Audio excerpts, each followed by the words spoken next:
Hollywood, America's beacon to the world at home and abroad, who controls it and what they say, has been integral to the United States sociopolitical culture since the movies became a major American pastime in the Great Depression. During the Second World War and shortly thereafter during the Cold War, the writers, producers, and directors in Hollywood received close scrutiny from Washington, D.C., most notably by actively collaborating with producing war propaganda after America's entry into World War II, and then later bringing nearly 300 Hollywood notables before Congress to testify as to the communist influence in the movie industry. Those that refused to answer the infamous question, "Are you now, or have you ever been, a member of the Communist Party?" became known as the Hollywood 10, and were sentenced in 1950 to 1 year in federal prison for contempt of Congress. The day after the House of Representatives voted to cite the 10 for contempt, film industry executives issued the Waldorf Statement, stating they would not employ anyone known to be communist or anyone refusing to swear otherwise. This then became known as the infamous blacklist, which later reached iconic status in American popular culture as a group unjustly persecuted for their political beliefs.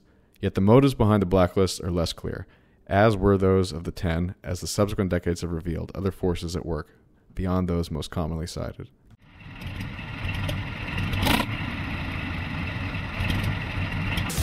Well, I'm not a crook. I've earned everything I've got. Military-industrial complex.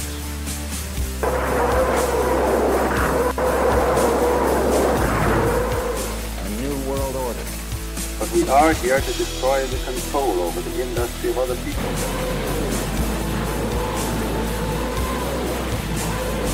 I did not trade arms for hostages. It's been time stealing.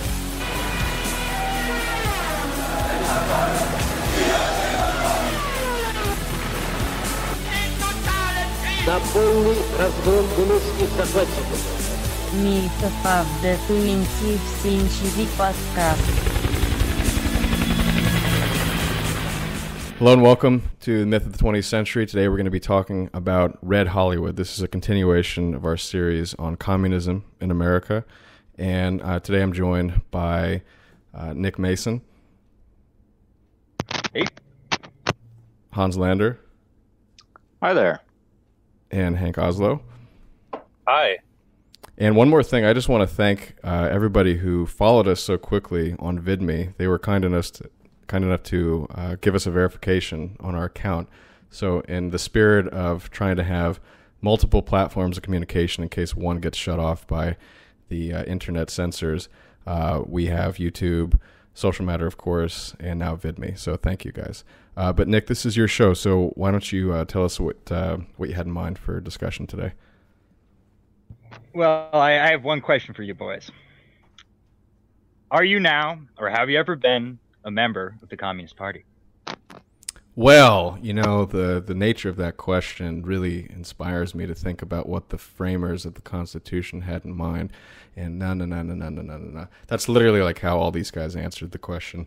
Do you hate the First Amendment? Yeah, it's great. The First Amendment. Yeah, exactly. It's quite funny if you watch the testimonies before HUAC. This was one of the big.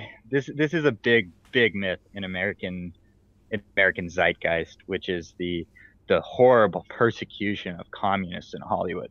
And the real story is exceedingly complicated, and it's not the version that you'll see dramatized in. I mean, it's Hollywood tells its own myths, which is one of the big kickers to our situation here, is that when you're dealing with Hollywood itself tells you Hollywood's story, and you see it in films like they recently made one about, I didn't see it, but they made a film about Dalton Trumbo, the dude from Breaking Bad. And then you see, well, not about Hollywood specifically, there was the George Clooney directed film Good Night and Good Luck, which portrayed Edward R. Murrow, the broadcaster for CBS, I believe. And he was that's what that oaf Olbermann, he took Murrow's sign off of Good Night and Good Luck, and it was like, you know, it's supposed to be the voice of light in the dark times of McCarthyist persecution, oy vey. And the funny part about Murrow, just as an aside, is he was part of the CIA's Operation Mockingbird. So that's another show, I guess. But he was also a committed socialist. He was Trotsky, I believe, right? think so, yeah. So the myth of the communism scare, like it was some kind of persecution, it mostly centers around the issue of the blacklist, infamous blacklist, and the famous Hollywood 10. Adam, you have some stuff on who the Hollywood 10 were. Let's do the surface view, and we can dig a little deeper. Sure. I can also give sort of a little history of how that even came to be a concept. If you want me to give a rough outline, the sort of time in America right after World War II was sort of obviously a huge transition for the country. People were kind of moving away from obviously enormously command economy towards a more peacetime economy. Yet the Korean War and the Cold War were right on the heels at the end of World War II. And so there was a lot of machinery in place that was designed to kind of root out subversive elements of the country. And namely, it was the House and Un-American Activities Committee that was charged to kind of do these sorts of things. And it was actually created by a Texan congressman. I think I have to get the numbers or the exact date, but it was prior to the death of Roosevelt and the end of World War II. And he was actually a little bit against FDR. I believe it was created in the early 30s. Like, yeah, I think so too. But it didn't really see it didn't see a lot of use really until the later 30s was when it really started. Yeah, and it was active thing. WWII for short, and so WWII was basically just a committee in Congress, and they were just calling people to testify, and that's where that famous question came about, where they would ask these people.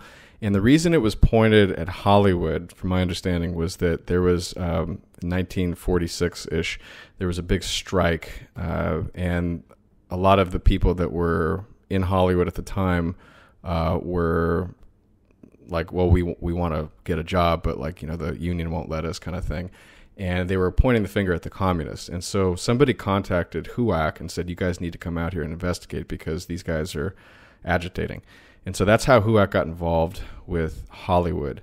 And the Hollywood 10 were 10 of, I think, roughly 20 people that were called after the initial testimony was given by very famous people from the industry in sort of the American quote-unquote camp against communist infiltration. So they had famous people like Walt Disney and actors and actresses. Gary Cooper testified. And so they were all on the side of, we're against communism. I think Ronald Reagan was there as well.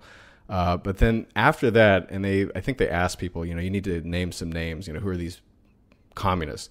They named some names, and they ended up with this other second group that was called before the committee.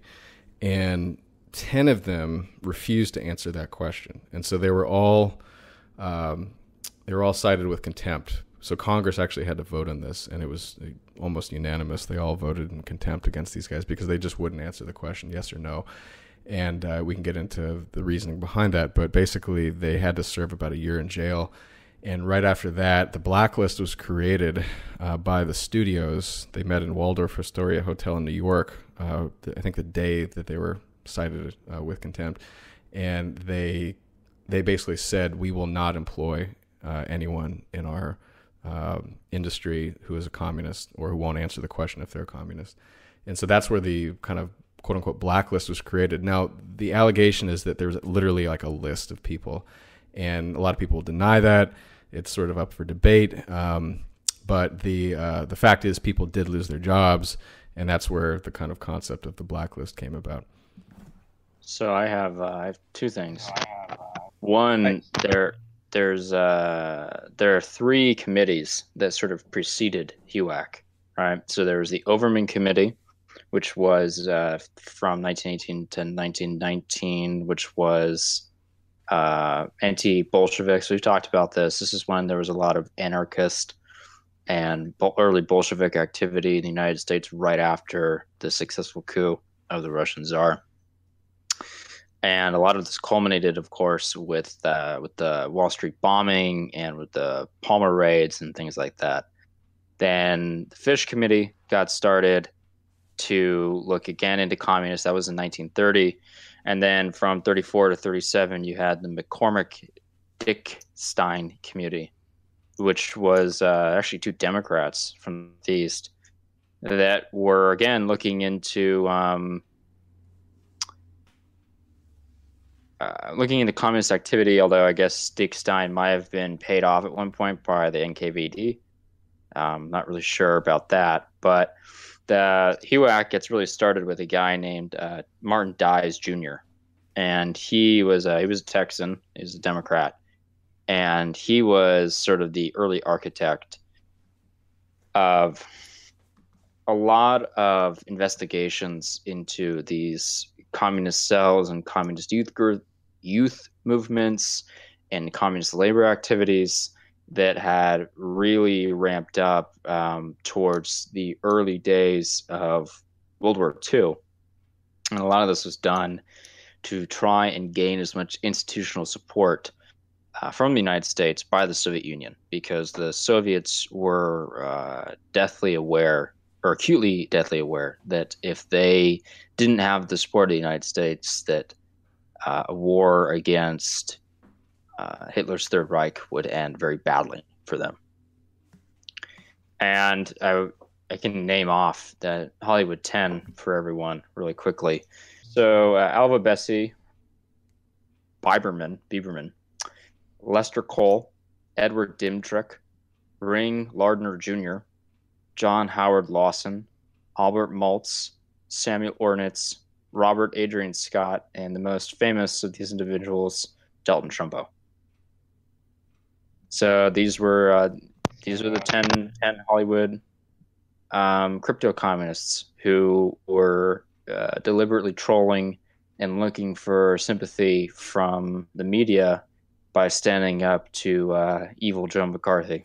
They have a few things in common, if I can just make a rough generalization.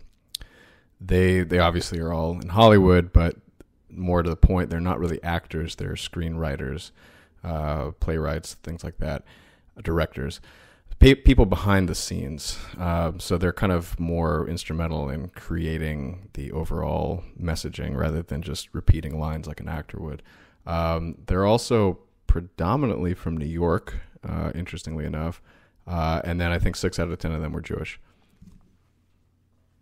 Yeah, and several of them were Communist Party members. I mean, Dalton Trumbo, who is the subject of a recent Academy Award-nominated film played by Bryan Cranston, was a card-carrying member of the CPUSA. Like, this isn't even disputed. He was an avid, committed communist partisan operating in the United States and operating within Hollywood to recruit other people in the Screenwriters Guild to communism. So to feel bad for Dalton Trumbo because he was persecuted is totally ridiculous, because this guy was literally taking orders from Moscow to indoctrinate other people, other screenwriters predominantly, so the stories could be crafted. This gets into the heart of the legality of all this, in my opinion. Like, is having communications with a foreign power illegal? What exactly constitutes treason is really what I'm getting at. So the governing legislation is the Foreign Agent Registration Act, or that's the current legislation, which basically is if you're operating on behalf of a foreign power, like, you can do that, but you have to register with the State Department. So usually in espionage prosecutions, you will be charged with espionage, and you'll also be charged with a felony operating as an unregistered foreign agent. So, I mean, that's the current legal framework. I believe that might be a Cold War era law itself. Well, for example, Alan Risk. It's 1938 legislation. So they would have been, like, essentially, if you were a member of the Communist Party, like, you were de facto a foreign agent, given that, like, the Communist Party USA was, like, essentially a foreign-sponsored organization. Yeah. Alan Riskind, wrote a book about communist infiltration in Hollywood, and then in the Claremont review of it, they mentioned that he fingers one of the Hollywood 10, John Howard Lawson, as the quote grand poobah unquote of the Hollywood Reds, and that Lawson essentially took orders from the CPUSA to go out to Hollywood in 1937 to start infiltrating the Screenwriters Guild. It goes way deeper than that with Lawson. Lawson was among the circle of Hemingway's crew in Paris in the 1920s, and that's when he was and he was tapped. He's also a Jew, and he was tapped in that same scene. Other people like Ellie Winter, who would go on to marry Donald Ogden Stewart, and who Hemingway referred to as that Bloomsbury kike. And this group of people was long entrenched into the Western left culture of Dos Pozos as well. These men drove ambulances during the First World War. Dos Pozos eventually split, but when they returned to America, they were Lawson was involved in a theater circle in New York, and then he eventually moved out west. And yes, while it's under the direction of the CPU, Communist Party USA to a certain extent, more so it was the true puppet master behind this was Willie Munzenberg and his network of the Comintern, and Kotz in particular, who I discussed in the previous episode, was on the ground in Hollywood, and he was most likely an NKVD. He was higher up than Munzenberg. His NKVD status is a little unclear, but I would say it's safe to say he was NKVD.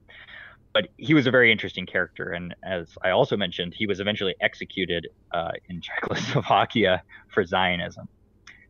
So he's a hardcore operative. And the key thing to understand with the Hollywood 10 is they were all communists. But more to the point, as to the actual political espionage and this kind of stuff, is they were part of a Stalinist network that was run by Otto Kotz. And the finest expression of that was the Hollywood Anti-Nazi League, which was established by Kotz. And that was Herbert Bieberman Hollywood was also, I think, working on films, I think, portraying that struggle as well. Yeah, and on the subject of the Anti-Nazi League, they actually changed their name to the Hollywood League for Democratic Action right after Stalin signed the non-aggression pact with Hitler in 1939. Yeah, that's like the most damning kind of aspect of their behavior. That like not Woody Guthrie. Who's this Arlo Guthrie? Wait, no, who's the God damn it, who's the old Guthrie? The 1930s vintage Guthrie. Woody Guthrie. Okay, Woody. Yeah, so, this machine kills fascists. Right. So Woody was like really down with making like anti-Nazi songs until Uncle Joe flipped the switch, and then like immediately started making like why can't we all just get along? Like these Nazi folks aren't all that bad. Peace in Europe, etc. songs. The same is true of that other folk singer who died recently. What's his name? He was Northeast. He's like an icon of the left for years. Really famous folk singer. You guys, Bob Dylan? Help me out here. I wish he was dead. If Pete he Seeger. isn't. Okay. Bob Dylan's great. It's Pete Seeger is who I'm thinking of. Seeger did the same thing. Because they all, and so yes, the Hollywood Anti-Nazi League was an extension of was a Stalinist network, and it was an extension of the Comintern, the Communist International. And yes, as you were saying, I'm having some technical issues, so I'm might be talking over some of the points you had just made. But yes, it disbanded with the Molotov-Ribbentrop Pact, the Nazi-Soviet pact. And this is the key thing to understanding the dynamics of what is so-called communism and communist infiltration is that let me read you from David Cook's book, Stephen Cook's book, Double Lives. So the actual mandate, this is a quote, the actual mandate in Hollywood was twofold, and it was not directed at the masses but the elite. The aim was never to make Stalinist movies. It was to Stalinize the American glamour culture while simultaneously giving the apparatus a cash cow capable of producing a large, untraceable supply of much-needed American hard currency to finance various operations around the world. And also, the communists in the glamour society were assigned to various political missions or pseudo-political missions, such as founding the Screenwriters Guild. Okay, so what it was a way of keeping the Comintern's mission, as I explained in the previous episode, was about keeping the Western leftist elite, intellectual, artist, the intelligentsia class, towing the Stalinist line. And that's what Stalinism was whatever served Stalin. And so the idea that you get into some very strange ironies of history, which is that Stalin was allied with America during the Second World War. So what exactly is wrong with Stalinism from that perspective? Because this is exactly the reason you got favorable concessions at Yalta. You had very Stalinist agents in Roosevelt's cap. The thing with Hollywood is you have this idea of communist subversion in Hollywood. How can you subvert Hollywood? It doesn't make any sense. Hollywood was an entirely Jewish industry. To say that there were the fact that there were Stalinists helping tow the certain shifting geopolitical needs of the USSR and Stalin himself of the party, that's, in my opinion, relatively banal compared to the, really a century now of cultural subversion from Hollywood itself, which was a Jewish project. It was created entirely by Jews, and you find people like the journalist Neil Gabler wrote extensively about this. He's in several books about one Empire of Their Own and several other books explaining the Jewish origins of Hollywood. And not only were they Jews, but most of them were Eastern European shtetl Jews. Yeah, I have a Hans. You can speak to that. I have a quote. Yeah, there's a great documentary how the Jews invented. We'll include a link to the YouTube video of it, but effectively, a lot of the early studio founders or people who would later take over studios in Hollywood and also in New York City were from Eastern European shtetls. So in the Soviet Union, in Hungary, in Ukraine, and so on. And they all spoke Yiddish, the dialect of Yiddish.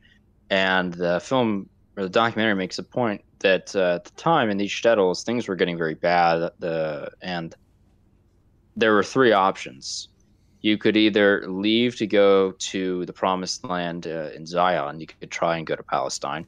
You could stay where you were and perhaps join a radical socialist or communist movement that would nullify a lot of the prejudices towards Jews in the Russian Empire and in Hungary and other places.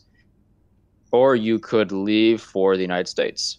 And the vast majority of the 2.5 million that left over a couple of decades period from these shtetls, 2 million of them or so wound up in the U.S.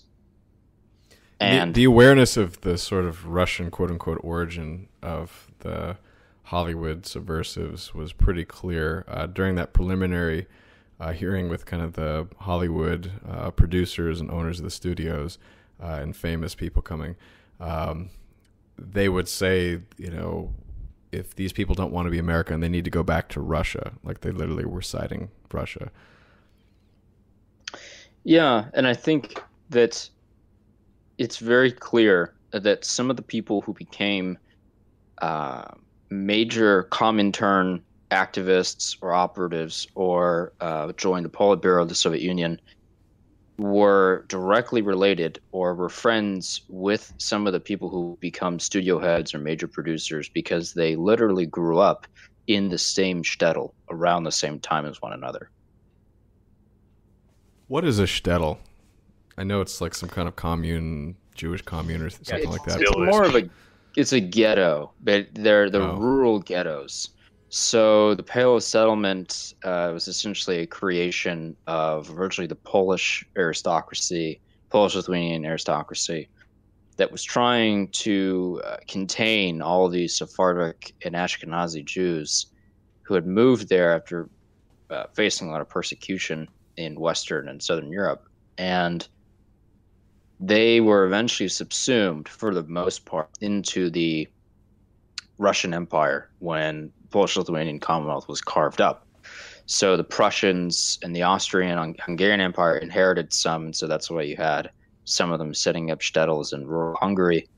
But you had most of them setting up rural shtetls in or across what is now Ukraine, what is now Belarus, and what is now parts of Western Russia. But these people rarely spoke Ukrainian or Ruthenian or Belarusian or Russian or Hungarian.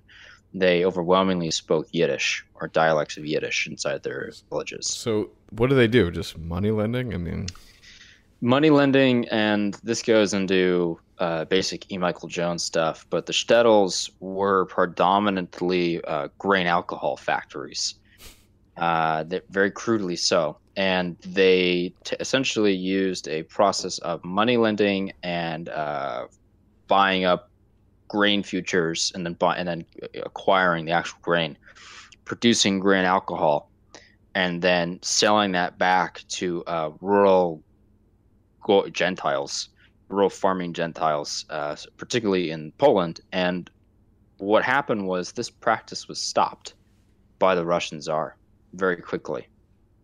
And this is the subject of course, the infamous book by Alexander Solzhenitsyn, which 200 Years Together, which tracks the beginning of Russian Jewish strife with the nullification of a lot of these shtetl practices on the part of the Tsar. And this, of course, led to several assassination attempts, a successful assassination of one Tsar, and then a successful coup of the Russian Tsardom by predominantly Jewish Bolshevik activists like Leon Trotsky and Vladimir Lenin. So they find their way over to America. Jewish studio moguls were very conscious of what you were talking about, Adam. The Jewish strategy itself is on full display in what they did. You see people like Lauren Bacall and Kirk Douglas. They take these names. Those are not their real names. They have very, very Jewish names. And you have this front where to quote from the documentary that Hans mentioned, the documentary, by the way, was based largely on the works of, and he is heavily interviewed, but they have the quote is, "The moguls are gone, but their vision survives. The America of Edison and Rankin has given way to an alien ideology. It isn't to communism or Judaism that the Gentile elite once feared. It is Americanism as defined by Hollywood. The icons endure, the little guy fighting the odds, the pogrom imagery, desperate desire to survive, and the various races assimilating to create the ultimate happy ending. A white middle-class president articulating the Jewish experience writ large. A new global religion, Hollywoodism." And by the way, there's a very good Red Ice sort of clip documentary, just a bunch of clips from Hollywood called Hollywoodism. We can put shows you the articulation of this sort of Jewish strategy and its percolation through American culture vis-a-vis Hollywood. But what's interesting is, so you have this alien culture distorters who show up and they use a certain front of Gentile culture in order to put in their naturally subversive messages. Particularly sex was the obsession, as you know, kind of know the story of Jews and sex. How they use sexual promiscuity, etc., to undermine. I mean, this is front and center part of the strategy.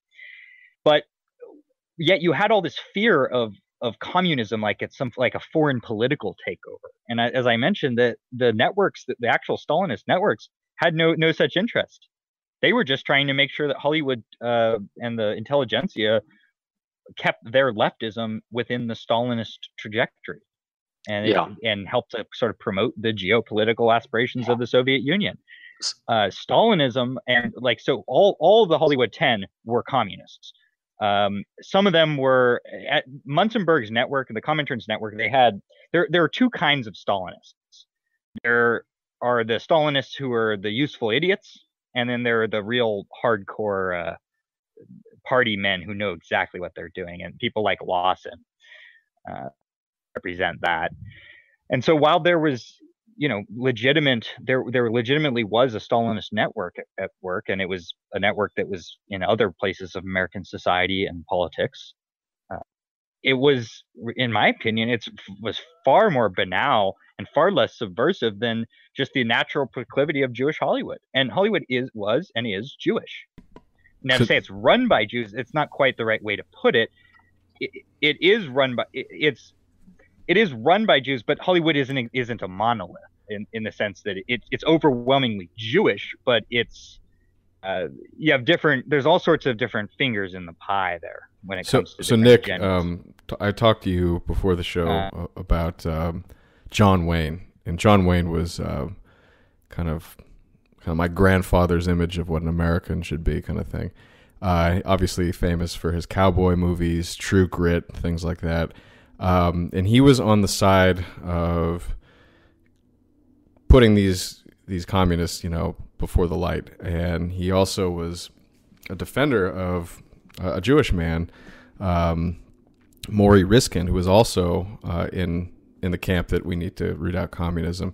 But what you and I talked about that was interesting with John Wayne was that you had told me, Nick, that the types of movies that he was in was very much like what you just described, this sort of American concept of like the guy coming from poverty and then rising up sort of thing.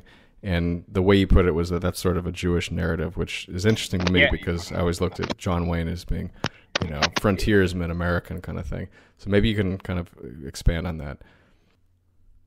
There's some very complicated things going on when it comes to the dialectic, because the shift, the reason that you had a shift from the sort of laissez-faire attitude of the state towards communism, is fully infiltrated. But then when the Cold War started to kick off, well, then you had the dialectic shift, and now you had this, what it meant to be an anti-communist was to be a capitalist. And that, this Americanism ideology of the individualism and the you got to be for the bankers or something. For instance, the FBI had on their list, one of their lists of films with communist themes, they had "It's a Wonderful Life" because its portrayal of the Scrooge banker figure. So it was the idea that the kind of anti-communism they were going for was a very superficial political anti-communism about really centered around that capitalist communist dialectic. The reality is Jewish and not communist per se, and that these Jews would take an anti-communist line if they needed to. They would take whatever line they needed to, because what they were trying to do is put up a front of this American gloss, you get these various Gentile actors, and or you Aryanize their Jewish names and you present them as non-Jewish in their characters. And so it was this chameleon effect. It's this insidious cultural distortion and cancer and parasitism that's basically eaten away at America's soul in the most perfidious way imaginable. I think that compare that with the Stalinist the Stalinist networks, I don't really think that was really that much of a big deal, to be honest. I mean, it was, at least in the context of Hollywood, it was a big deal in the context of Roosevelt's government, because that's why we got the Stalinist domination of Eastern Europe. So I don't mean to downplay that aspect of it. I'm just saying from perspective of Hollywood, it's really not, the fact that they were connected to a foreign state was not nearly as bad as the fact that it was run by a foreign alien, parasitical people. So can I talk about a couple infiltrators into Hollywood? We have VJ Jerome. I don't know a lot about this guy, but he was the sort of CPUSA's cultural liaison or cultural commissar. And in 1935, he moved out to Hollywood to set up his own branch of the party. And he had not a lot of success. He was trying to raise money from just typical Hollywood shitlibs and progressives by using a front org as the Hollywood Anti-Nazi League and other stuff. And really quickly on the Hollywood Anti-Nazi League, the guy who led it for a while, Donald Ogden Stewart, he was a screenwriter, and he was a serious Communist Party partisan, and he eventually moved or fled to Britain, which he always railed against as imperialist, when he got a subpoena from HUAC. And eventually you had V.J. Jerome and John Howard Lawson, we've talked about, who co-founded the Screenwriters Guild. So you see all those fancy debutante events. The Screenwriters Guild to this day, keep in mind, that is literally a communist organization. They had a quote that they always like to say, that art was a weapon, or art is a weapon. And they used this, along with people like Dalton Trumbo, as sort of their rallying call to set up communism in the United States. So there were a couple movies made in the 40s. That wait, clarify. You say set up communism in the United States? Well, yeah. I mean, in a very strange sense, they were trying to lay the groundwork for a basic communist infrastructure to campaign for control of the United States. Because if you capture people like that's what a lot of people thought they were doing, though. But and you capture directors, then you can lay the cultural groundwork. So I would, again, to clarify my position on that, the Stalinist front, the Stalin and the Comintern and the NKVD were not looking for a communist revolution in America. Thought that, and many on both sides, many people who would be opposed to it, and many people who supported that. They wanted that, but wasn't the purpose. The purpose was, again, much more banal. Like one of the main things that Stalin was concerned about in the 1930s was the Spanish Civil War, and that was one of the big areas of interest for the Anti-Nazi League. I know. Quoting again from Stephen Koch, up until So up until the pact, the Soviet Nazi pact is what he's referring to.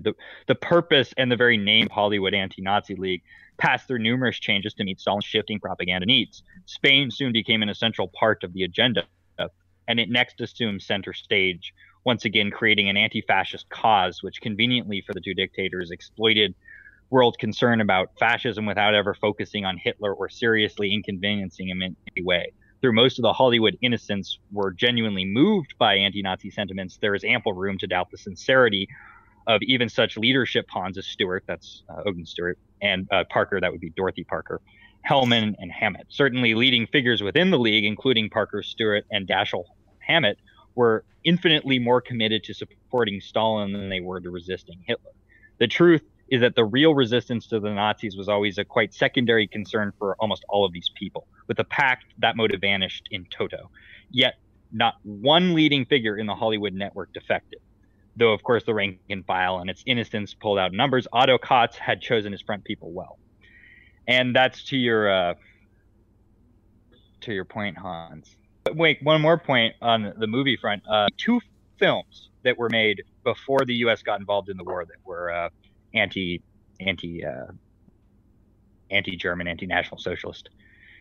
That would be Charlie Chaplin's The Great Dictator, and the film Confessions of a Nazi Spy.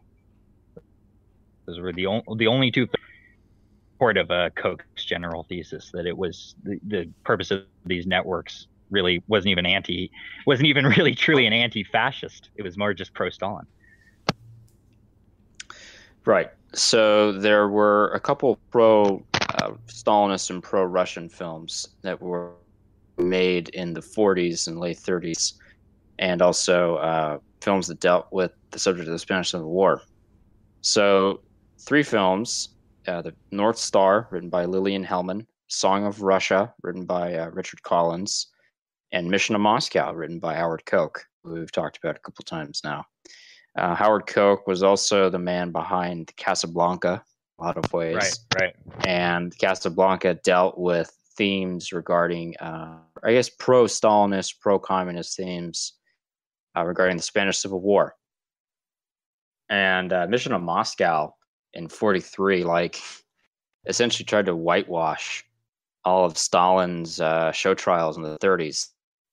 And if you ever watch a clip from Song of Russia, it portrays people in Russia as very happy with their situation, and they were happy to be obliged to work on collectivized farms and work the tractor, and it was a true joyous duty to fulfill. And it's sort of a lot of really over the top, thickly layered pro-communist stuff. Wasn't Mission to Moscow also about how the Axis allegedly was plotting to take over the entire world, and they were infiltrating the Russian government, Soviet government, and they had spies everywhere, and it was part of the war kind of propaganda. But this is what communists do. They always accuse you of what they're doing. Well, this is what communists do. Always, yes, 100% of the time. And I'd like to say a few things about Casablanca. I really loved that movie when I was a kid. And looking at it now more and more, I start to see what it really was. And keep in mind, that movie was made in 1946, I believe.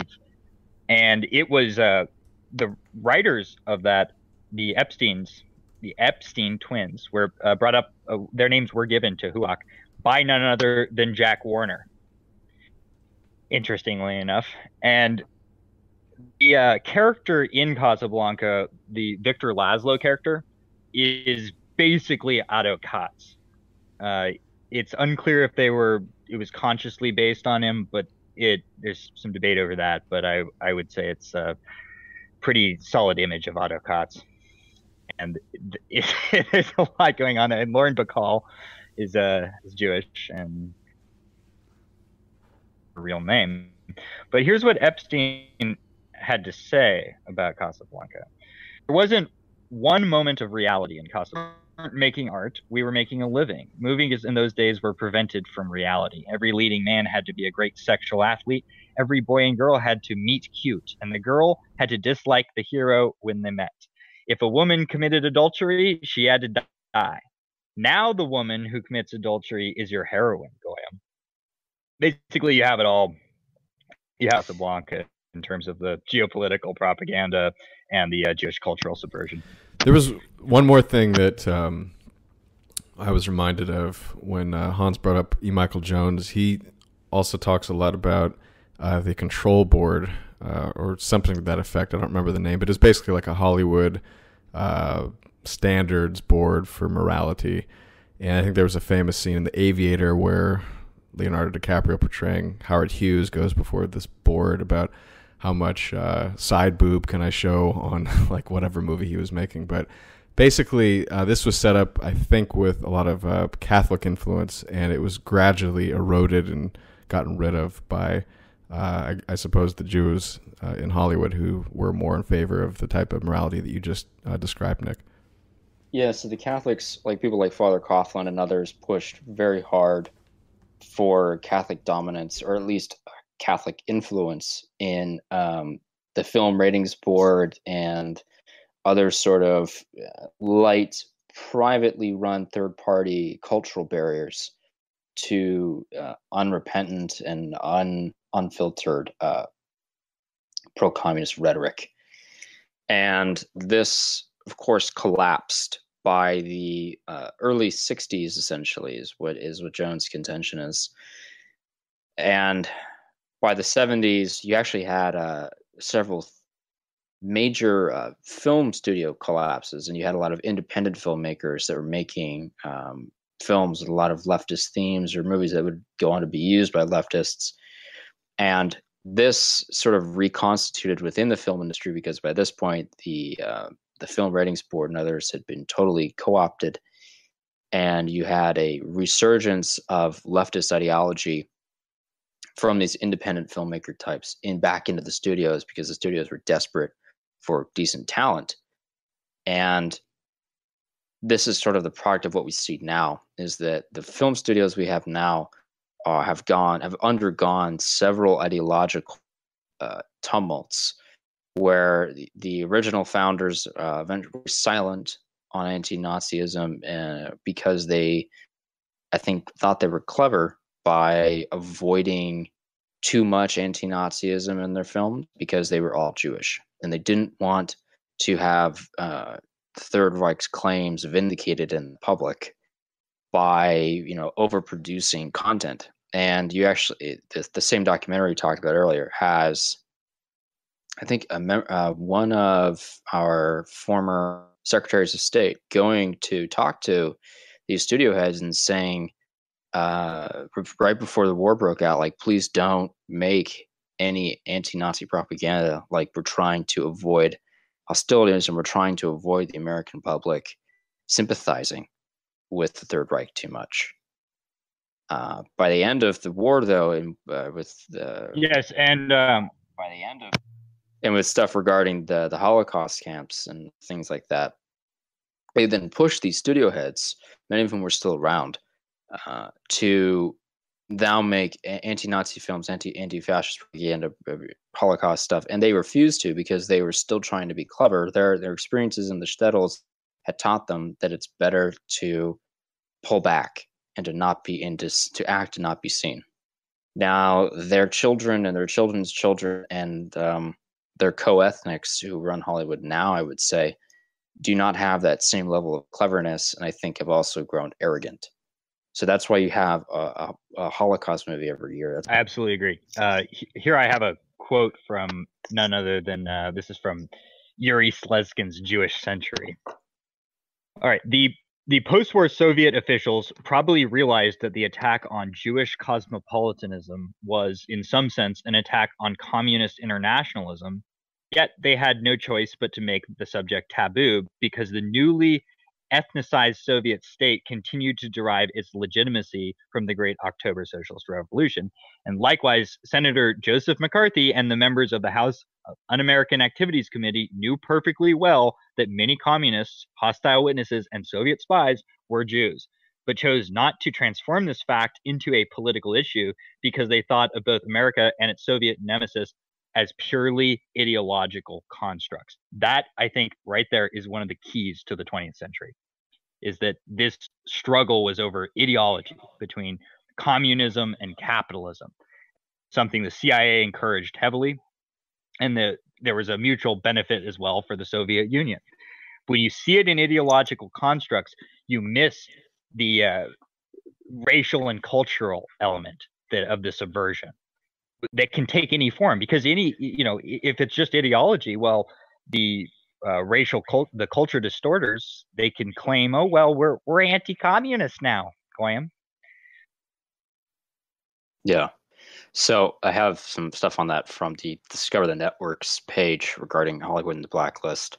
Keep in mind, Discover the Networks in general is a good resource if you try and verify a lot of it. And so that, things like Alan Riskin's book or the reviews of it do back up a lot of what David Horowitz is the guy who runs this site, or used to at least, came up with here. And this was developed to sort of smear people, the left, for being anti-Iraq war. But a lot of it is useful information that is predominantly factually accurate and is sort of verboten now. So use it at your own discretion. But there's some good stuff here regarding communists blacklisting non-communists. So here he goes. Even talent agents entered to Moscow. Party organizer Robert Weber landed with the William Morris Agency, where he represented communist writers and directors such as Ring Lardner Jr., who was one of the Hollywood 10, and Bernard Gordon. Weber carried considerable clout regarding who worked and who did not. So did George Wilner, a communist agent representing screenwriters who sold out his non-communist clients by deliberately neglecting to shop their stories. On a wider scale, the party launched smear campaigns and blacklists against non-communists, targeting such figures as Barbara Stanwyck, Lana Turner, and Betty Davis. These were among the many actors defying the party-backed labor group, the Conference of Studio Unions, the CSU. The CSU, which was trying to shut down the industry and force jurisdictional concessions that would give it supremacy in studio labor, clashed with the International Alliance of Theatrical Stage Employees and its allies, which I believe was a Soviet operation. Not totally sure on that. But then Katharine Hepburn stumped for the CSU, reading speeches written by Dalton Trumbo. Again, we noted earlier that Dalton Trumbo was a card-carrying member of the CPUSA, while Ronald Reagan, then a liberal Democrat, headed the anti-communists in the talent guilds. So this is the most interesting part. On is that the subject of Trumbo, well, basically that the communists were complaining about blacklists, but they were actively blacklisting non-communists. Yes, yeah, I was going to make that point. Exactly. I mean, again, accuse your enemy of exactly what you're doing. I mean, it's standard operating procedure. I should also point out with Dalton Trumbo, he was the first person to, I believe, this was the first person to formally break the blacklist or whatever. But it's interesting that he actually, his book Johnny Got His Gun, which was into a film. I don't know if you guys maybe seen that. It's about the guy who's stuck in a like a body cast. It's like totally screwed up from war, and it's a very anti-war novel. He actually suspended publication of that novel when the U.S. entered the war, because you can't have anti-war sentiments when you're fighting for social democracy and Joseph Stalin. Wait a minute, Hank. Are you talking about Janie Got a Gun? That was Aerosmith. Sorry. No, I'm talking about the landmine has taken my sight, taken my speech, taken my hearing. Yeah, that's Metallica. Yeah. Yeah, yeah. Based on a true story. Cool. Yeah, well, Metallica. Well, that music video for the Metallica uses clips from Johnny Got His Gun. Fun fact, but yeah, the Trumbo's interesting though, because if you had anything else, Hans, I got something to move on to if you're done.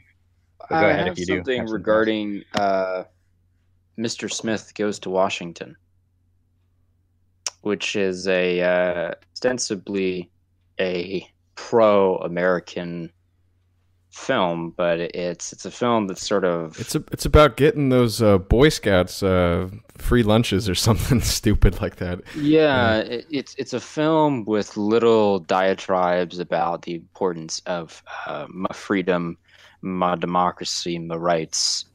My Hegelian American history style. It's you watch it in context now, especially given everything we talked about, particularly with regards to Hegelian themes in more modern American fiction.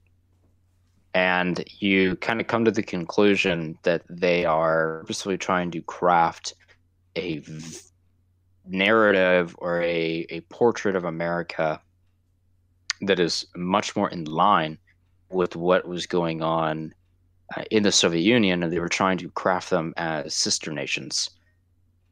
this goes back, of course, to Tocqueville, who thought of the Russian Empire and the early United States as sister nations, but for very, very different reasons. But Mr. Smith Goes to Washington was written by Sidney Buchman, who wrote it for Frank Capra. And Buchman was a communist that when he got called in front of the HUAC in 1951, admitted he chickened out. He admitted to being a communist, or that he was a former one, but then he refused to rat out any other communists. But as soon as they put a fire under his belly, he quickly admitted, oh yeah, I was a communist when I wrote a lot of this material. Well, the sort of defense that was mounted by the Hollywood 10 was kind of interesting, because some of them were thinking that they can kind of get away with formerly being a communist but no longer being a communist. And there was one guy that sort of caught my eye. Trying to find his name, but basically his sort of argument was that Edward Dmytryk, he's a director, and he basically was sort of later saying even that he turned to be one of the star witnesses. Well, right. I mean, like, one of his arguments was that he became a hardcore superficially, who knows, but that's what he said. He became an anti-communist, and he ended up giving a lot of names. Right, and I don't know. I mean, if you listen to his interviews, they're somewhat believable, at least to me, in how he sort of explains what he was going through. He thought he could sort of, make the case that, he was young and idealistic, and he thought that the ideals talked about by the communist principles were for helping the little man and giving him a chance, etc. But later he came to sort of see what actually communism became was not like that, and he had a change of heart. And he then later went on to even say that the people who were complaining about he was a Gentile, was he not? I believe so. Yeah, I believe so. But he later went on to say that he felt like the people who were what's the complaining score with the Hollywood about 10? It's like 6 or 7 tribes. 6 out of 10. All right, so Edward Dmytryk was saying in an interview some 20 years after the whole Hollywood 10 incident was happening, that looking back now at the people who were being jailed and accused of, because there were a lot more that did talk other than the 10. There were, I think, around 200 people that were called before the HUAC.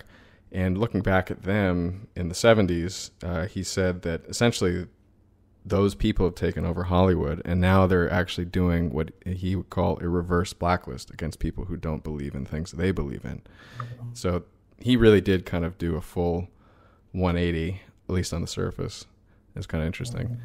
That phrasing, reverse blacklist, is very telling, or like when it's used in other contexts like reverse racism, it tells you that their conception of it is us doing it to you.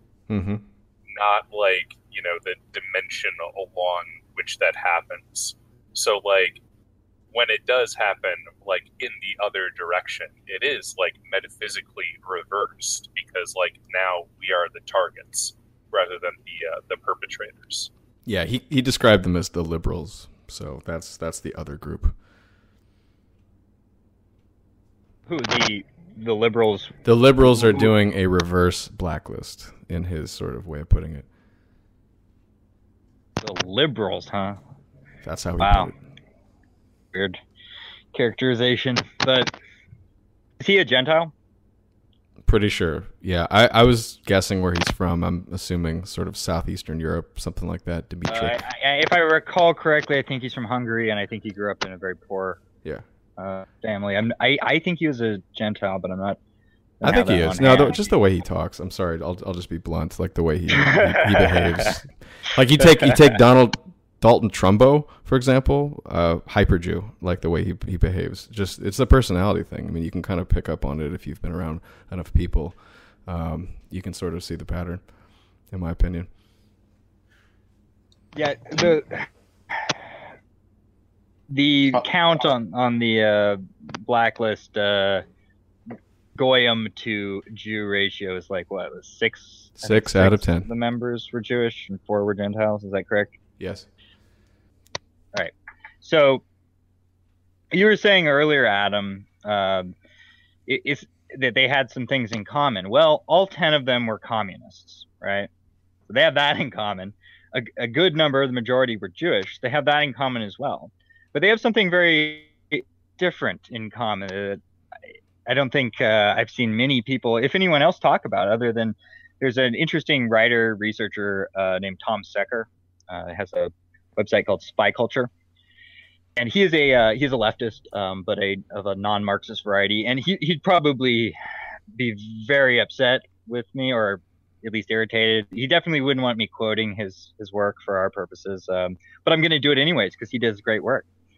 And he found some very interesting things about some of the members of the Hollywood 10. They have something else in common, and that thing in common is that they worked with state productions of a certain interesting sort. You have Albert, this is from Secker's work, and I will link in the notes. You have Albert Maltz, who wrote the screenplay for Destination Tokyo, which premiered aboard a U.S. Navy submarine and was adopted as an official training film. He also wrote Pride of the Marines in 1945. And he contributed to the writing of Cloak and Dagger, which was an OSS film about the OSS. And it was there were like 3 movies made about the OSS like within the same year. And Ring Lardner Jr. also worked on Cloak and Dagger. And the OSS was involved in making these films. And John Howard Lawson wrote Action in the North Atlantic in 1943, which was a DoD-sponsored film. And Lawson himself also worked for the Office of War Information during the war. And Dalton Trumbo wrote 30 Seconds Over Tokyo in 1944, which was also a DoD-sponsored film. Yeah. I mean, this is a tradition that continues to this day. Like, what was it, Zero Dark 30, the Catherine Bigelow movie? They had CIA operatives or CIA officials who letter C classified intelligence in order to make the film more accurate, as if that mattered.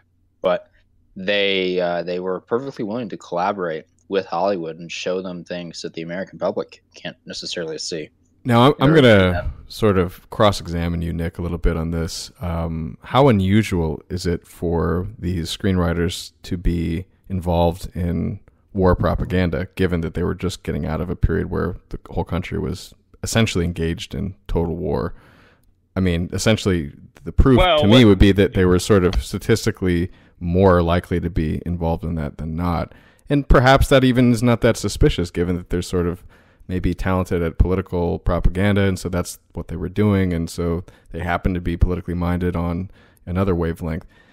I'm not sure that's sort of implying anything. I mean, is like, are you implying the sort of CIA at the time, OSS, was sort of setting these guys up? I mean, I'm not sure really what kind of smoking gun this really tells us about. Oh, I think it's incredibly interesting, dude. These are just try to answer my simple question. How unusual is it? How unusual is it? Because was everybody involved in war propaganda? I don't know. If they weren't, that would be interesting. But if they all were, this isn't that, relevant. So I'm just asking that basic question. Well, what do you mean? I'm afraid I don't really understand. Like, what was Hollywood engaged in during, the early part of the 40s? And no, it's not bizarre that Hollywood would be engaged in collaboration and work with the U.S. government to produce war propaganda. Frank Capra was a member of the Signals Corps, and he made the propaganda film Why We Fight. Mm-hmm. He also, by the way, made It's a Wonderful Life. And no, it's not unusual. But what's unusual is that these are the people we're talking about are the Hollywood 10. We're talking about, and Lawson, for instance, as we've discussed, it was a Stalinist agent. So I think it's very interesting that you have Stalinist agents. They were pro-Russia. Supposedly, yes, they were. Just like I was saying with Dalton Trumbo's suspension of the publication of Johnny Got His Gun during the war period, the 1940s. I can tell you what Secker thinks about this. I I'm tempted actually to agree with him to a large extent. And he sees what was going on here as sort of a turf war between the CIA and the FBI. Keep in mind the OSS was the predecessor to the CIA. So when we're talking about OSS involvement, we're talking about proto-CIA involvement. The CIA itself did not establish a liaison office formally, I don't think until the 90s, but their fingerprints are all over movies in the 70s and 80s as well. And the discussion of the CIA in Hollywood is a bit broader discussion, subject for another film, but or another episode. But it is interesting that you have these people who are, like I mentioned, it's also from Secker, that the fact that on the FBI's list of films with communist themes or whatever, you have It's a Wonderful Life, when that was made by by Frank Capra, who was involved with the U.S. military, making propaganda films.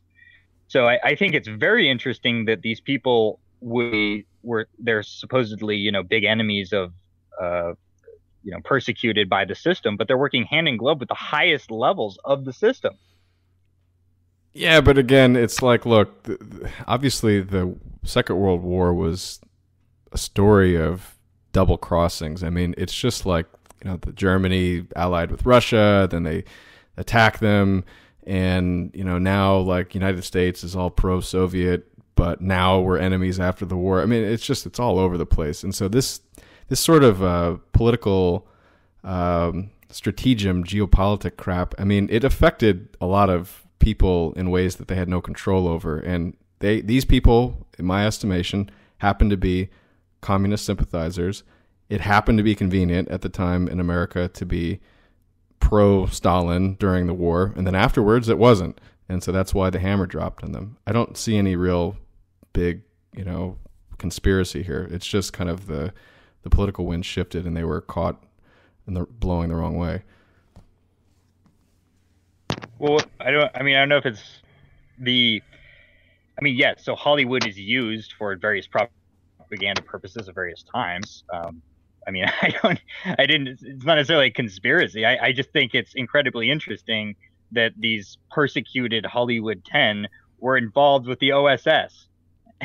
Well, look, I agree. I mean, maybe it's sort of interesting to somebody who's not familiar with how devious the intelligence agencies are, but basically you can never trust them. I mean, they're essentially engaged in deception and subterfuge. And so if you work for them and then suddenly you don't anymore and you're actually being locked up by them, well, you dance with the devil. You almost like, I'm not going to say you get what you deserve, but it for people who haven't studied them, this may be surprising. So, okay.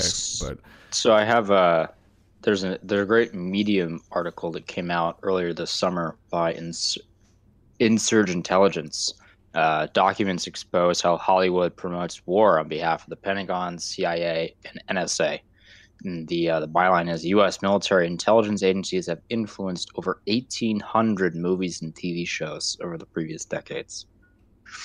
So how do they account for influence? They're giving money. They're giving access to like Top Gun, like the Navy let them like on the deck. So there's a variety of ways. So they found all of this through about 4,000 pages of Freedom of Information Acts from the Pentagon and CIA.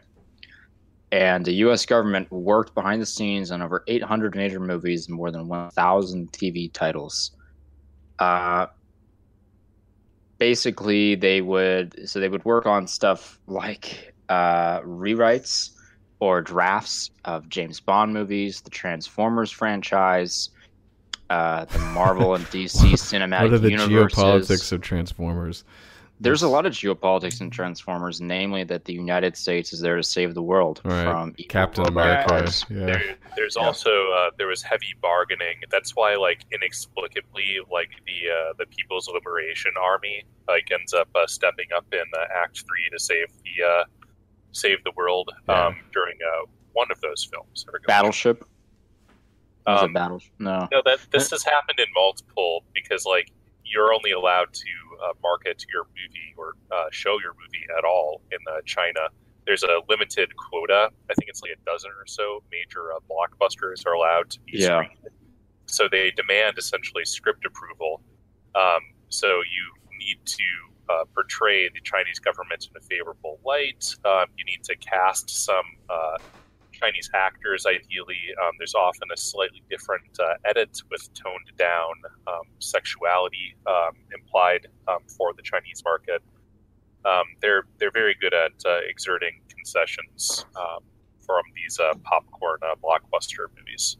Yeah, so I have a quote. Similar influence is exerted over military-supported TV, which ranges from Hawaii Five-0 to America's Got Talent, Oprah, Jay Leno, Cupcake Wars, and various documentaries on PBS, the History Channel, and the BBC. They also revealed that the CIA was giving like basic support, so informational support, like, hey, here's how you might make your more accurate or TV show more accurate about what we really do. James Bond, Thunderball, Tom Clancy movies, Meet the Parents, and Salt. And then they apparently even helped the parents. I guess Robert De Niro was a CIA guy, but yeah, they helped make an episode of Top Shelf because it was hosted at Langley, and because Leon Panetta was in it. Yeah, if you read between the lines, there's clearly some mutual back scratching going on there. So, like, there is assistance with things like script fidelity or like terminology, like use of props, all the way up to like very expensive use of hardware. Like, you can't have a fighter jet fly by unless somebody flies a fighter jet by. But I would be completely unsurprised if this was also sort of a implicit subsidy in the other direction. Like, it's to both sides' benefit. Like, if you're a Hollywood guy, like there are innumerable reasons why you might want somebody involved with logistics or procurement or moving money around discreetly to think that you're a swell guy and to have them hang out on the set and chat up a couple of movie stars or something. Well, and it also benefits the military because it makes them look cool. So if you watch those Transformers movies, like the third one, they have the gliding sequence where they glide through downtown Chicago, like U.S. Special Forces, to get into a building to then like get behind enemy lines. It's very silly. But I guess the DoD has a Hollywood office, and they're the ones who review a lot of this material. And again, they're reviewing material that comes from predominantly screenwriters who are part of a communist front group from the late 40s. And they'll remove certain scenes, or certain lines. So like in a James Bond movie, in Tomorrow Never Dies, when Bond is about to halo out of a military transport plane, they realize he's going to land in Vietnamese waters. In the original script, Bond CIA sidekick jokes, you know what will happen. It will be war. And maybe this time we'll win. That line was removed at the request of the DoD. The entire they're very sensitive about them. There's a guy named Milt Bearden who is basically a CIA Hollywood liaison figure, and he was involved in films like Tom Hanks' Charlie Wilson's War film dealing with the CIA in Afghanistan. You cannot possibly underrate the relationship between the CIA and Hollywood, because spookery, the way that the stuff is known about by people in general, is through Hollywood.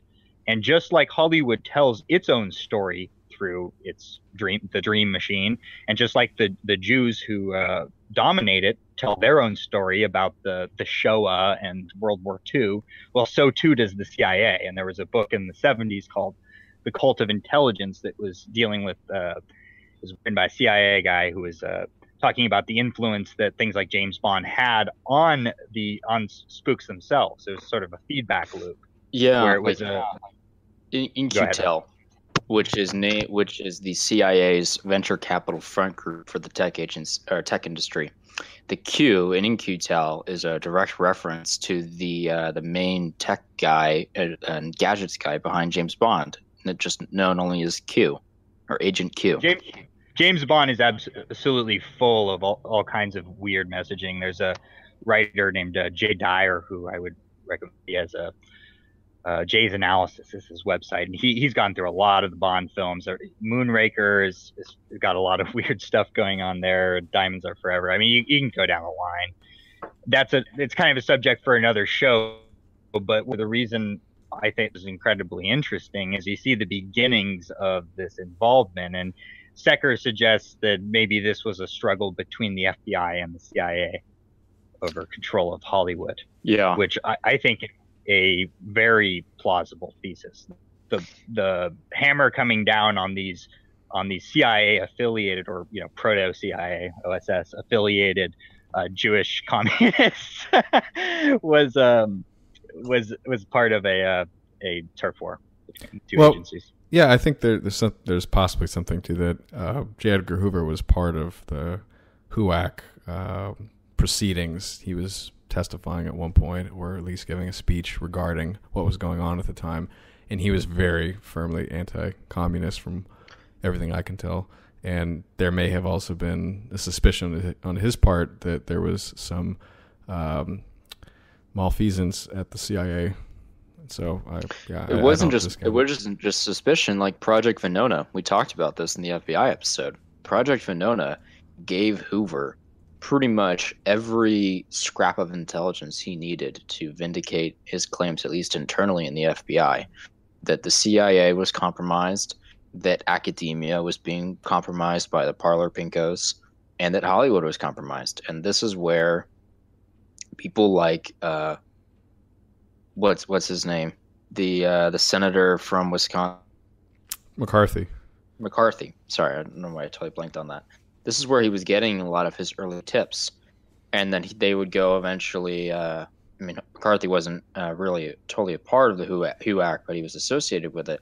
This is where they would get their tips and then go get evidence, or at least subpoena people to try and grill them in public and see if they would admit to being a member. And half the time, they already had the intelligence to signify these people were active members and that they were communicating with people in Moscow maliciously. And it was really just a way of seeing whether or not they would actually go through with admitting their ties. I think there's a lot more here than meets the eye. I think that the standard narrative of the standard narrative is like, oh, oy vey, why did they persecute me so? As some dark time in American history, et cetera, et cetera. I mean, looking at, like, they had the head of the Motion Picture Association, who actually issued the Waldorf Statement after the Hollywood 10. He was friends with Alan Dulles. And there's I suspect that the communism, as Hans was saying, these were known. It wasn't like they were trying to get them on the record admitting what was already understood by the Hoover crew. And I think it was just, there's a lot of reasons to suspect that it was a sort of a inner deep state struggle that was playing out, and that the FBI and the HUAC, they were hitting their rivals in Hollywood. I think that's what's really going on here. I think that sure there's like the cultural milieu and because the thing about remembering with McCarthyism and the so-called Red Scare and what's going on, there were legitimate anti-communists in the government. I mean, not everyone was playing games, but there were games being played. And so I think there was a good aspect of it was organic, and people just wanting to crush communists and destroy the enemy, etc. But I think beneath that is something far deeper, which is levels of complicity that I think we can only begin to scratch the surface of. And I think that the FBI has always, historically, contentious relationship with Hollywood. The early days of the FBI with like G-Man aesthetic was actually sort of mocked by Hollywood because they would glorify people like Dillinger and a lot of these other career thieves and criminals, and they had a way of making fun of the FBI as sort of incompetent and stupid and just, not as smart as the thieves. The thieves were just misunderstood or something like that. And then that would change when the FBI would get its upper hand on a lot of these guys and started killing them or arresting them. But then immediately, Hollywood goes back to making fun of the FBI and sort of downplaying their importance. And, nowadays there's a litany of shows where the FBI is tangentially involved or isn't, or is the subject of the show. They're typically portrayed now as, just good patriotic Americans who don't like crime.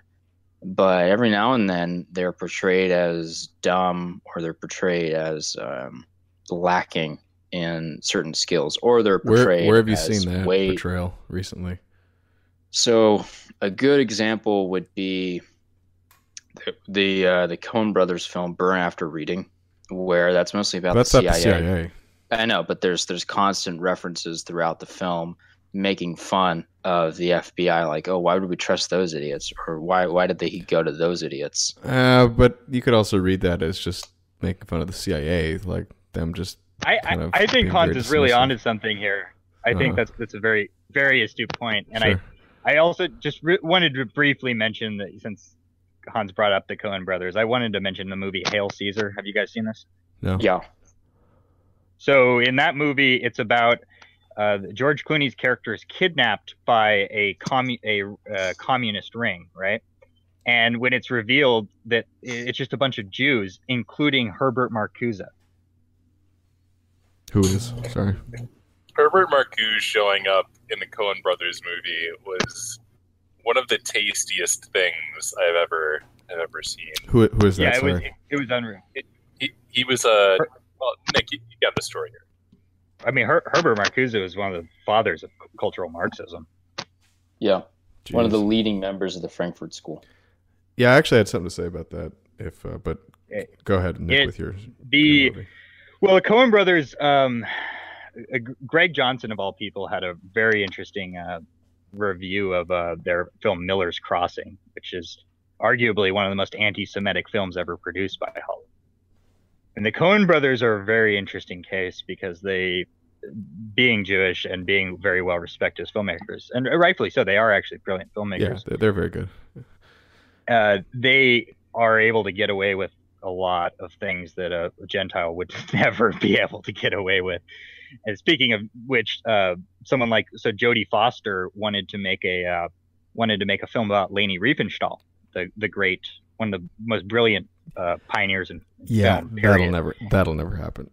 Yeah. Well, it was going to happen, but they shut it down. And she was actually, interestingly enough, the Hollywood Anti-Nazi League protested the fact that because Leni, when she came to America, they all snubbed her. All the Hollywood Jews snubbed her. But one person was happy to meet with her and share his film, Fantasia. That's Walt Disney. And yeah, he was one of the people that was in that preliminary hearing talking about the communists. If you read the Jewish press, they have really funny, conflicting accounts of whether Walt Disney was an anti-Semite or not. And I think our understanding of what an anti-Semite is, I don't think Walt Disney really was an anti-Semite per se. I think he just had a more traditional Gentile values. Well, I'll read real quick what he said. So I really think they ought to be smoked out so that all the good values of this country, all the liberalisms can go out without this taint of communism. Did he say smoked out or smoked up? Out. He had kind of a folksy way of talking. He wasn't. All right. Yeah, I mean, and to what Hans was saying, which I think is very interesting, is Hollywood portraying FBI in this negative way. Again, the films on the FBI were looking at for communism one of them was Cloak and Dagger, which is the OSS movie. Where Ring Lardner Jr. was one of the key writers.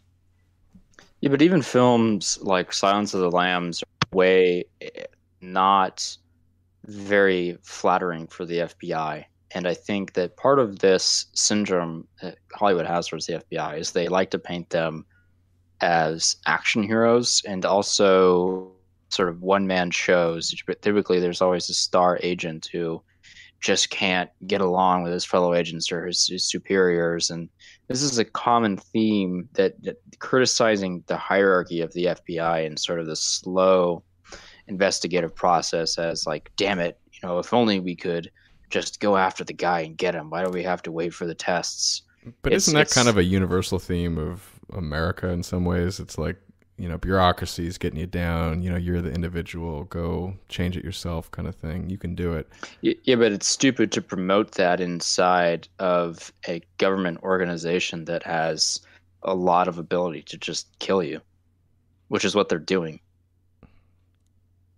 I mean, we've talked about this, especially in the FBI episode. The FBI is not trifled with, and Hollywood is essentially trying to scare you into thinking that there are these crazy lone wolf FBI agents who are never going to leave you alone and are going to follow you and investigate you no matter what you do. Yeah, the narrative construction around like law enforcement specifically and like the investigatory stuff, it's really weird and conflicting. I don't even know if there's kind of a unitary narrative, because you'll see these kind of techno-thriller things where you have aspects of them that are portrayed as these hyper-competent, relentless scientific investigatory, with incredible surveillance technology and whatever. You'll see also the kind of trope of like, the rogue agent who doesn't play by the rules, but he gets results, damn it. Yeah, I see a lot of differences. A lot of these things get kind of like mixed and matched in a way that's really difficult to do in anything approaching a novel way, because you'll see this process where like tropes get inverted, then they get lampshaded, kind of recombined, and eventually you're just kind of chewing your own cud narratively. Like, I don't know what the hell like news story you could tell about like the NYPD or whatever as an ongoing kind of thematic approach. Yeah, and things like the Bourne movies, those are made to scare you. And the only reason that they're allowed to be made painting the CIA in that kind of light as this sort of decrepit, really fucked up, corrupt organization of people with shadow players and super soldiers and backstabbing each other, that is meant to scare you. That is not meant correct. That is not meant to be a a criticism of the CIA. It is meant to make you think, like the CIA is not above reproach because there's a Hollywood film that shows them acting badly. Like, no, the surveillance equipment that's utilized and the technologies that are utilized, whether or not it's real, in those films is meant to convey a message to you that the CIA knows everything you're doing and they will fucking kill you if you get in their way. Absolutely. Yeah, but there's also like a double narrative where like the kind of techno-thriller aspects of the narrative are used to downplay the existence of the real thing. Because there's a double game when you portray something on screen.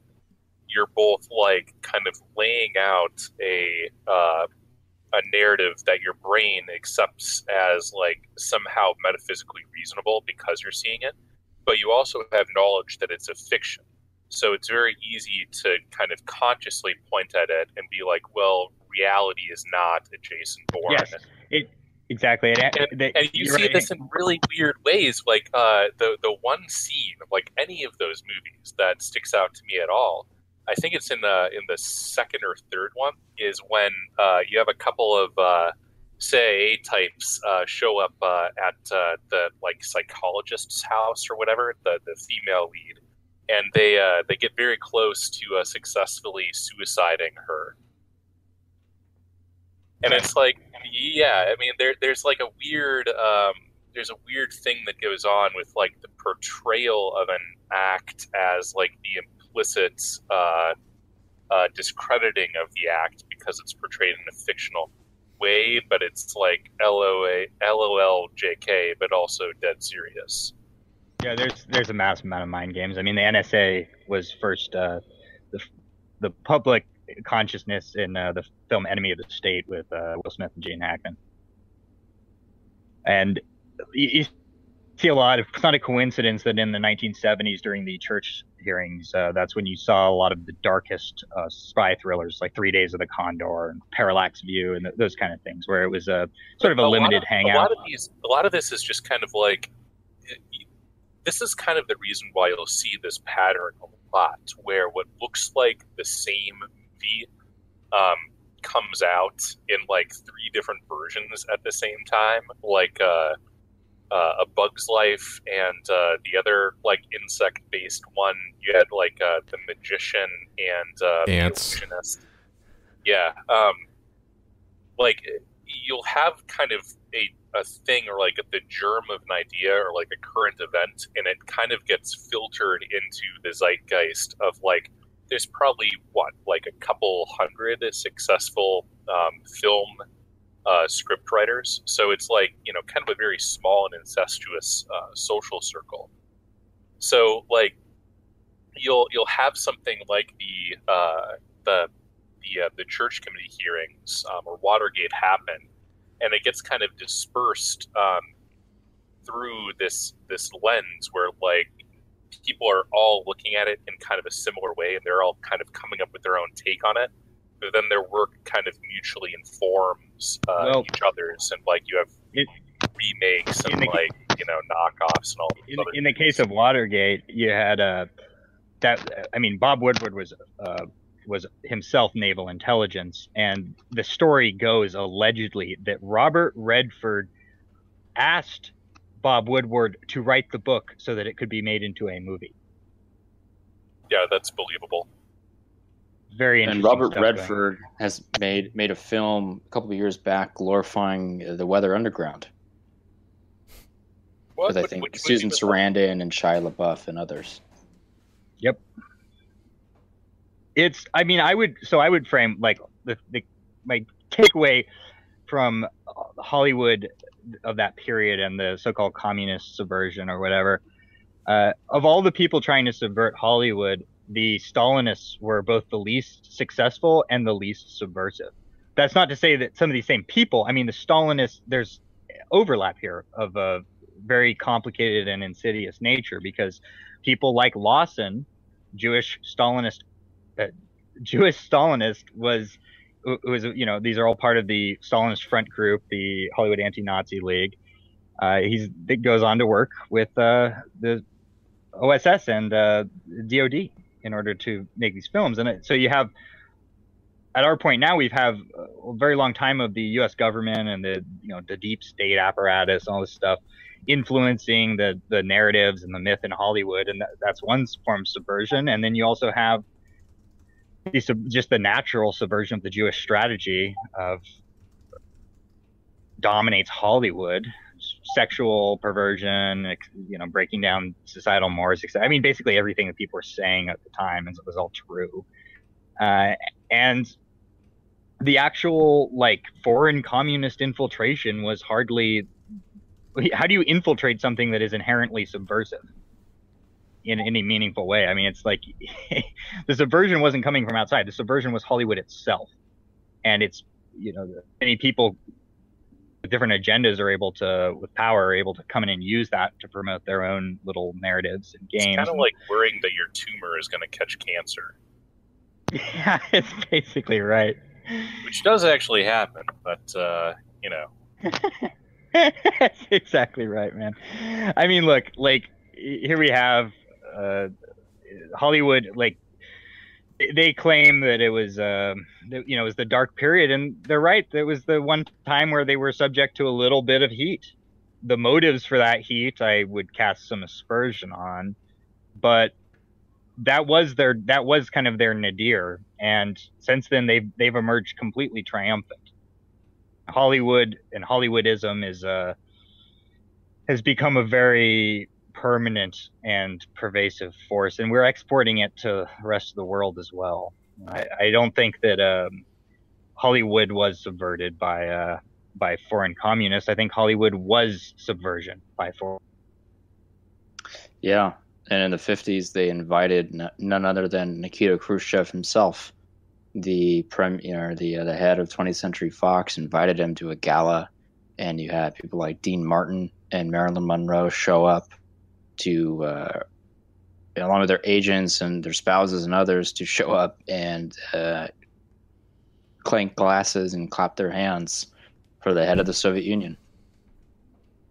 Yeah, and the blacklist hasn't gone away either. It's people who have been blacklisted, people like Mel Gibson, and probably to a certain extent Gary Oldman. I mean, he was able to get in the Christopher Nolan movies. Also, probably James Woods will never work in Hollywood again. These people have completely won. Cultural subversion is basically complete. They've become an established part of the American way of things. They've defined the American way of things. Yeah, the underground group for conservatives in Hollywood, the Friends of Abe, has actually been destroyed by infighting, effectively.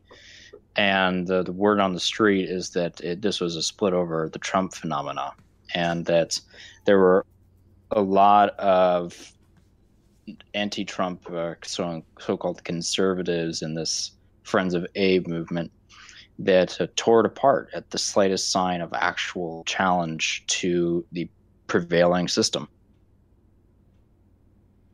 And I think David Cole Stein, I think he was involved with that to a certain extent. He was like eventually commissioned to write, like, help the Holocaust movies, help them lie better or something. I guess. And I know for a fact also. I know for a fact also from someone who is in deep with some of the people from the former Friends of Abe, that Ben Shapiro, the main man behind the Never Trump movement and DailyWire.com, had a key role in destroying the Friends of Abe. Wow, shocking. Yeah. Boy, these subversives, they really, it's like they seem to destroy everything they get involved with. Yeah, they have the hunchback and the sweaty brow and the long teeth and the terrible ugly teeth. Face. Long nose, beard, sweaty. They look like medieval wood carvings. I know, guys. I mean, what I would like to see is, I would like to see Hollywood shut down completely, and have these people stripped of all their assets. And well, this is one thing I wanted to say about the American system. The Hollywood 10 kind of made their defenses and their little speeches when they were asked the very simple question, are you or have you ever been a member of the Communist Party? And they wouldn't say yes or no. What they would say, though, is that, I feel compelled to educate you on the Constitution and the First Amendment. And they would go on and on about free speech and their right to say and write what they want in their own works.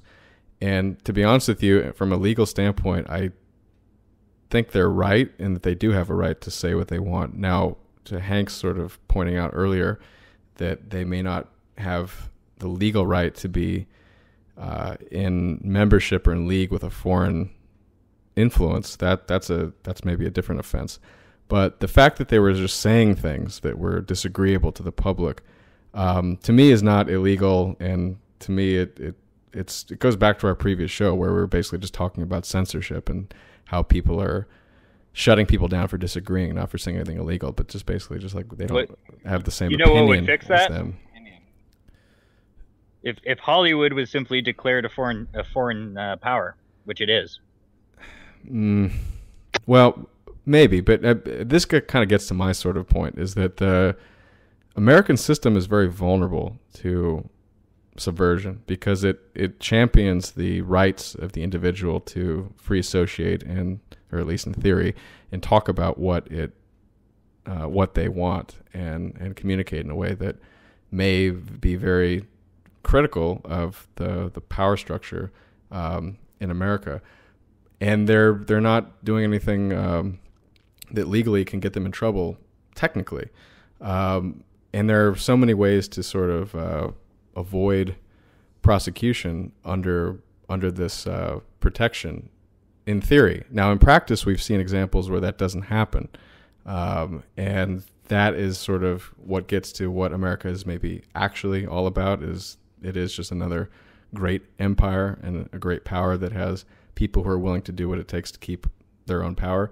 But in principle, and I still think a lot of people operate under this, even if they are within the official power structure, they still have that sort of idealism within them that wants to give people a voice, even if they are subversive to the country. And maybe America as an idea is a great idea. It's not practical when you're faced with people who are willing to take away those very freedoms. I mean, if you're a communist, like, you don't really believe in free speech.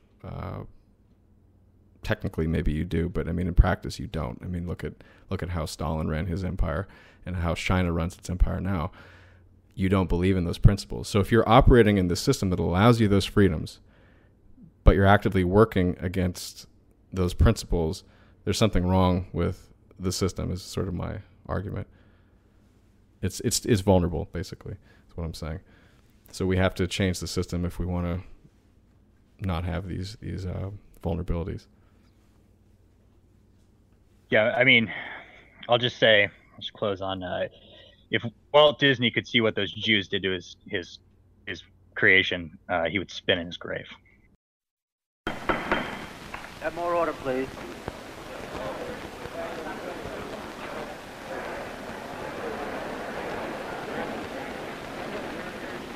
This committee, under its mandate from the House of Representatives, has the responsibility of exposing and spotlighting subversive elements wherever they may exist. It is only to be expected that such elements would strive desperately to gain entry to the motion picture industry, simply because the industry offers such a tremendous weapon for education and propaganda. That communists have made such an attempt in Hollywood, and with considerable success, is already evident to this committee from its preliminary investigative work. The committee is determined that the hearing shall be fair and impartial. We have subpoenaed witnesses representing both sides of the question. All we are after are the facts. Our American way of life is under attack from without and from within our national borders. I believe it is the duty of each loyal American to resist those attacks and defeat them. I have never read Karl Marx, and I don't know the basis of communism beyond what I've picked up from hearsay.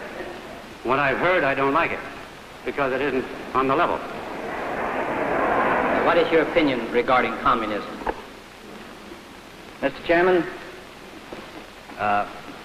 in common with millions of other men in this country in 1939 and 1940, I gave up my job to fight against a totalitarianism which was called fascism.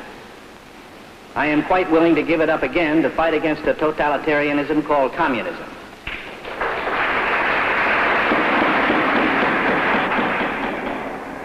Fundamentally, I would say in opposing those people that the best thing to do is to make democracy work.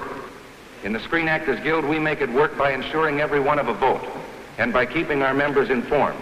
And Jefferson put it a lot better than I can, but if all the American people know all the facts, they'll never make a mistake. I believe that any man who is a decent American and believes in the Constitution of the United States, the free enterprise system that has made this country, given its people the highest standard of living of any country on the face of the earth, I believe that man should be very proud of it, should stand up for it, and not be afraid to speak. Any real American would be proud to answer the question, are you or have you ever been a member of the Communist Party? It depends. Any real American? It depends on the circumstances. See, I could answer, but if I did, I'd hate myself in the morning. Leave the witness chair. Go ahead, Mr. Dillon. Cole, are you a member of the Screenwriters Guild? I would like to answer that question. I'll be very happy to. I believe that the reason the question is asked is to help No.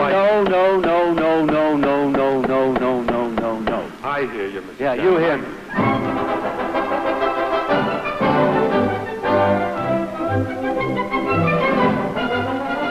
October 1947, 5 months after conducting preliminary closed hearings in Hollywood, the House Committee on Un-American Activities summoned the movie industry to Washington and opened its doors to the public.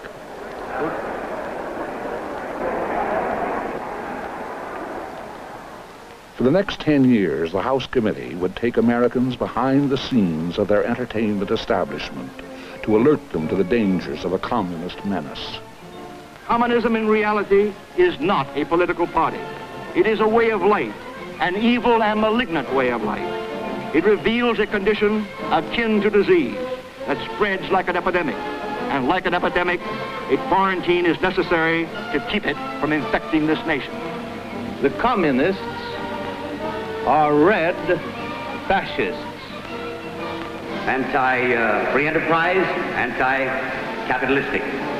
Ideological termites have burrowed into many American industries. If you wanted to drop the rompers and look, you'd find the hammer and sickle on the rear end, I think. I think they're cracked. The committee's attack on the motion picture industry was the result of a struggle which had begun more than a decade before in the Hollywood and America of the 1930s. Are you a member of the Screenwriters Guild?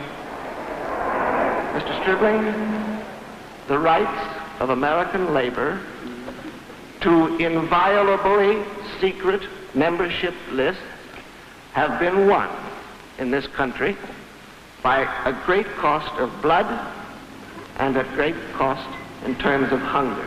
I would suggest that the Congress of the United States immediately enact such legislation as will preserve the Bill of Rights to the people for whom it was designed.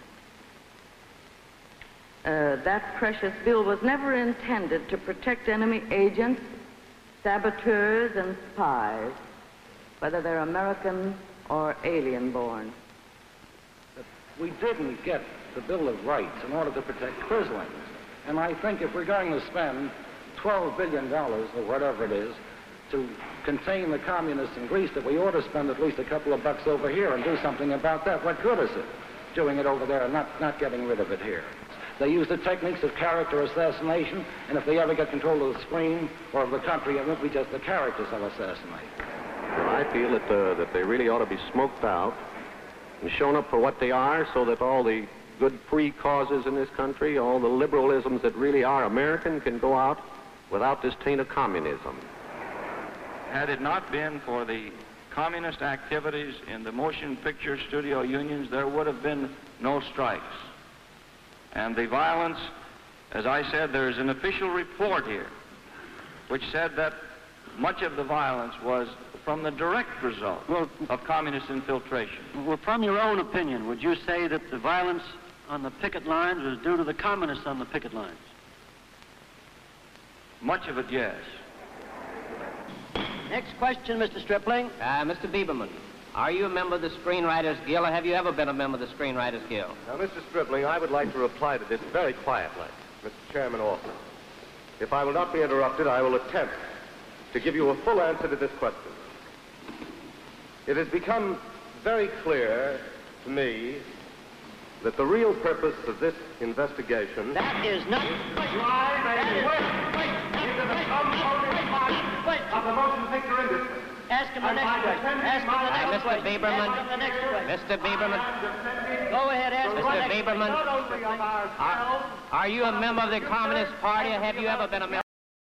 We will forthwith discharge or suspend without compensation those in our employ, and we will not re-employ any of the 10 until such time as he is acquitted or has purged himself of contempt and declares under oath that he is not a communist.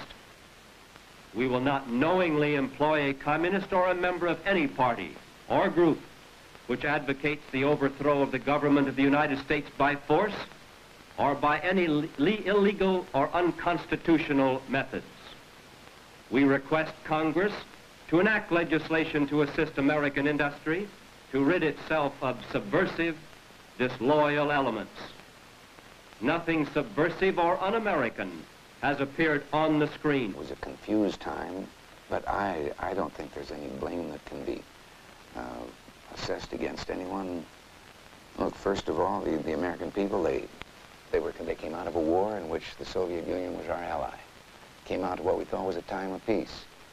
And then suddenly the Cold War started, and they suddenly saw that the one-time ally was behaving in a manner that had to be construed as hostile to us. And I think all we wanted was peace. I know a lot of young people have been led to believe by some that communism, or that America is aggressive and imperialistic, and I've always had one answer for them. When World War II ended, and the whole world was war-ravaged and destroyed, we were the only country with the full industrial power, unharmed by the enemy.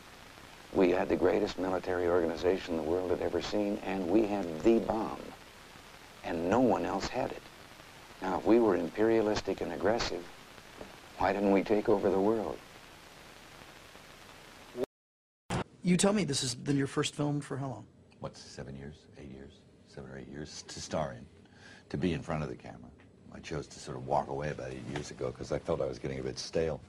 And I came back with this because, I just felt it was time to get back in the saddle. Enough time had gone by. And honestly, it was the best piece of writing I'd seen. Some people are going to welcome you back, and other people are going to be like, he should never come back. Why? Because of what happened before. What happened before? The remarks that were attributed to you. That were attributed to me, that I didn't necessarily make. Mm-hmm. Okay, but I gather you have a dog in this fight. Pardon me? You have a dog in this fight, or are you being impartial? You tell me. I'm trying to be impartial, I guess. Okay. Well, I'm back, and I hope it works out, and I hope people will graciously accept me back. Oldman tells Playboy that maybe, that whole entire Mel Gibson situation was perhaps taken out of context. Here's what Gary says. I don't know about Mel. He got drunk and said a few things, but we've all said those things. We're all blank hypocrites. Mel Gibson is in a town that's run by Jews, and he said the wrong thing because he's actually bitten the hand that I guess has fed him, or the hand that I guess has fed him, and doesn't feed him, doesn't need to feed him anymore because he's got enough dough. He's like an outcast, a leper, As you know, I have been across the Gulf that you call Persian and they call Arabian. Why do you call it Gulf? You have been to school, haven't you? Yes. What was the name that you have read during your school days? Persian Gulf. All right. But they do call it Arabian Gulf. Well, they can do many things. None of the Shah's comments raised hackles like his blast at the American Jewish lobby. Its influence, he claimed, went all the way to the top. Surely, Your Majesty, you're not telling me that the Jewish lobby in the United States pulls the strings of the presidency? Not entirely, but I think even a little too much, even for Israel interests. You think the Jewish lobby in the United States is too powerful for the interests of Israel? I think so. Sometimes they are disserving the interests of Israel because they're pushing around too many people. Why would the President of the United States pay attention to that lobby? They are strong. Strong in what sense? They are controlling many things. Controlling what? Newspapers, medias, Your Majesty. Banks, finances, and I'm going to stop there. Well, now wait just a second. You really do believe that the Jewish community in the United States is that powerful? They make the media reflect their view of foreign policy? Mm-hmm. Yes. They do not report, we do not report honestly? Don't mix things, please. I don't say the media. I say in the media they have people. You don't want to speak about how Bollywood differs from Hollywood? Yeah, in a way. Otherwise, they will not work with me. Okay, so tell me that is better side of Hollywood. That don't hurt. Better side of Hollywood? Yep. There is no better side of Hollywood. You have to be Jewish to be in Hollywood. You mean as a producer? At any level, yeah. Any level. So you see that there is a racial discrimination in Hollywood? Oh yes, all the time. So so tell me, what problem did you face as an Indian producer? As an Indian producer, you can make a movie, but then again, who's going to buy it? The Hollywood big studios, all controlled by Jews. They don't want to let others get in, Exceptions, there are exceptions. Ashok is very successful. But can you tell about some specific experience, like in a movie? No, I'll tell you about his film. Okay. He's also a producer. He made a movie. Oh. Remember, he changed the name as producer. He put a Jewish name, and he sold the film. He made the movie. Imaginary Jewish name. Dala usme film mein, it's sold. So that's how it is. Monopolies of Jewish people. Jewish people. All over the world. So all over America. Even the distributors are all Jewish? Oh, yes. Jewish love Hindus, मतलब distributors Jewish हैं, उसके अलावा चोर भी हैं. I mean, they screwed me up big time, यार. सारा पैसा खा गए थे मेरा. So what's the typical budget you work? I mean, what's the budget? Last film I did was like for $2.2 million. Mm-hmm. And it did $4 million business. So like you're in the modest category budget. Yeah. I'm not into the 30 and 50 million BS, Number one, I think maybe next time when they want to do a character in the Bible, hire at least an agnostic, not an atheist, direct it. I mean, the director is self-proclaimed atheist, and it's like, okay, let's hire this guy. It makes perfect sense. I mean, I don't get it. I don't understand I sort of understand why they never want to deal with the New Testament in Hollywood, because it's pretty much run by the world of the Jewish population. Right. In the same time, at least get somebody that has believes that maybe the potential is there, that it could be a real story. So. Right. What do you think causes that negative? Why don't you get into diamonds as well? How y'all in, as you would say, diamonds, furs, a movie business? What's the deal here? It's a monopoly? What? What? Your people. My people. Yeah. We own everything. Are you critical of the Hollywood that makes violent movies? I think that I'm angry with some of the Jews. I'm very goddamn angry at some of the Jews. Hollywood is run by Jews. It's owned by Jews. And they should have a greater sensitivity about the issue of people who are suffering.